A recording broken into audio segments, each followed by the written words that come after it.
Assalamualaikum warahmatullahi wabarakatuh. Selamat malam. Salam sejahtera buat kita semua. Om Swastiastu.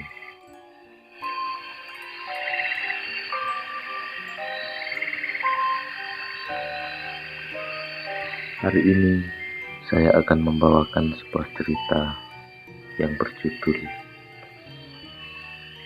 Terowongan Komputer.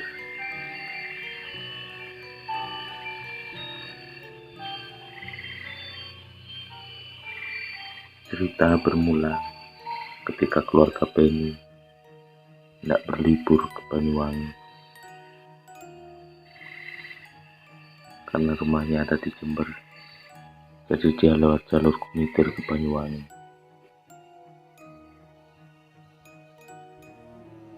Singkat cerita, si bapaknya Penny itu pengen berhenti sejenak dan pengen ke rest area di kafe komuter, juga pengen jalan-jalan ke sebuah terowongan yang dikenal sebagai terowongan terpanjang, terowongan rawan orang sangat.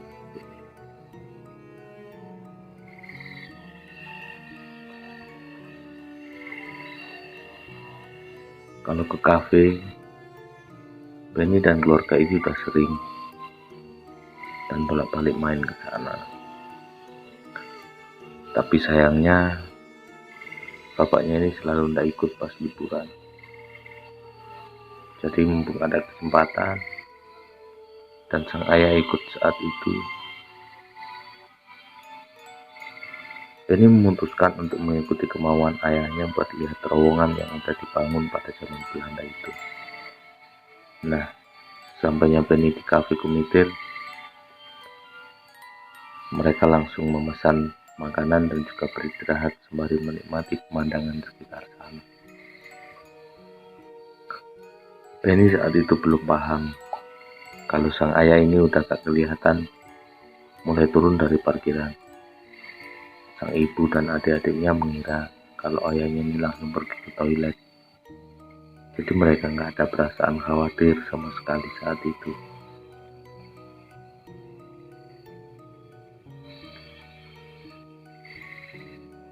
Hari pun sudah mulai sore. Saat Penny selesai makan dan juga sang ibu yang sudah selesai juga, perasaan Penny mulai merasa tidak enak karena sang ayah yang tidak kunjung nampak dan kembali.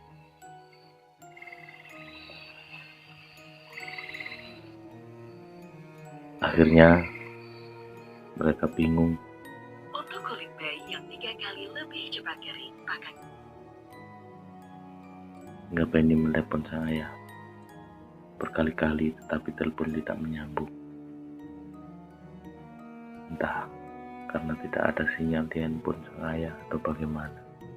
Penny juga tidak paham. Akhirnya Penny dan keluarga meminta tolong kepada salah satu satpam untuk ikut menolongnya untuk mencari keberadaan. Hingga tiba-tiba datang seorang lelaki.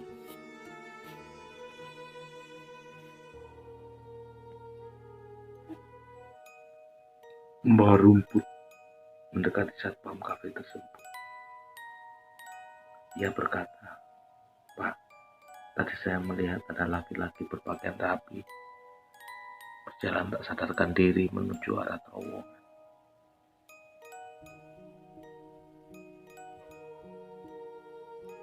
Mendengar penjelasan laki-laki itu,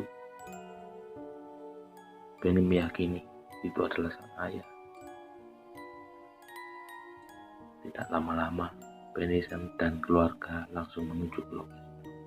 Sampainya di sana, Benny tidak melihat yang berada di sekitar area tersebut. Sepi dan sunyi sekali. Akhirnya Benny mencoba menelpon ayahnya kembali. Kali ini terdengar suara dering telepon dari kejauhan. Benny dan sang keluarga meyakini bahwa sumber dari suara itu berada di dalam terowongan. Benny yang sudah sangat khawatir dan memastikan bahwa dering telepon tersebut berasal dari handphone sang ayah langsung berlari mendekati bunyi tersebut. Benar saja, ketika Benny mendekati suara dering telepon tersebut, jaraknya tidak jauh dari terowongan. Dengan penerangan cahaya flash dari handphone,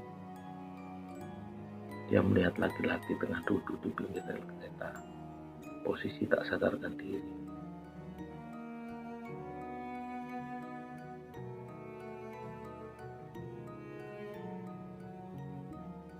Benny pun semakin gelisah karena merasa aneh dan perasaan Benny mulai tak nyaman. Benny segera mungkin menepuk sang ayah dan saat itu ayahnya tersadar. Lalu ia menoleh ke kanan dan ke kiri, melihat dirinya sudah berada di dalam terowongan.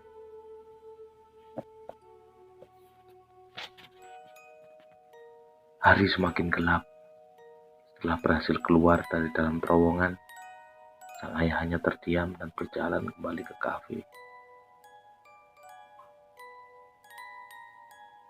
Sesampainya di dalam kafe, sang ayah meminta minum dan mulai duduk sembari menenangkan diri setelah sesuatu yang terjadi padanya tadi.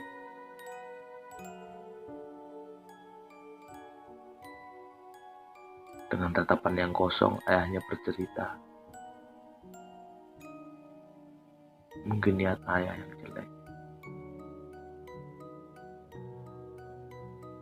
Penunggu tempat ini gak suka sama ayah. Sebelum kesini, memang ada niat untuk datang ke terowongan dan mencoba ingin tahu benar atau tidak di sana ada penunggunya. Kalau ada, ayah pengen foto. Tapi setelah ayah turun,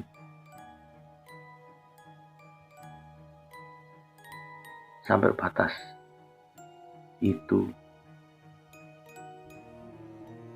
ada seorang laki-laki lewat membawa rumput, tahu nama ayah dan juga niat ayah. Sampai dia berkata, "Datang sekarang, Pak. Sudah ditunggu di sana sama orang Belanda di terowongan."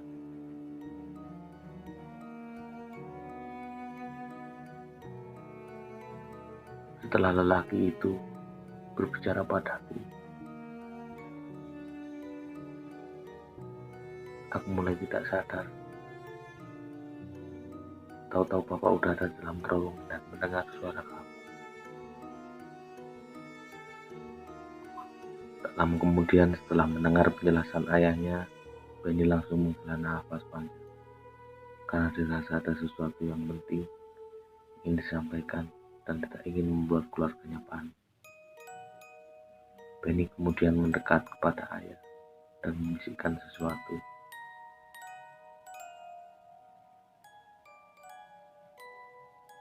Aku tadi melihat perempuan Belanda duduk di atas pundakmu, ayah, dan tersenyum menyeringai ke arahku.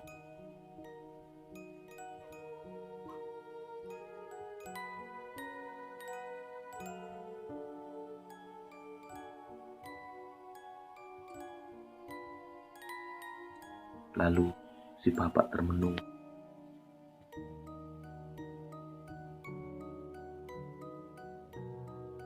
Tak lama kemudian mereka memutuskan untuk pulang dan tidak melanjutkan perjalanan ke Banyuwangi. Karena apa yang mereka rencanakan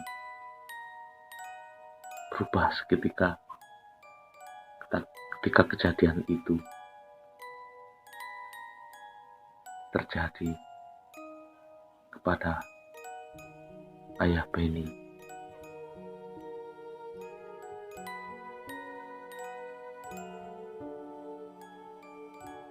Sekian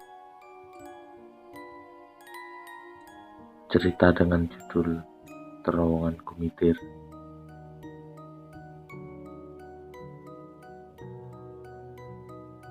Jangan lupa tetap waspada, lihat kanan kiri di malam hari.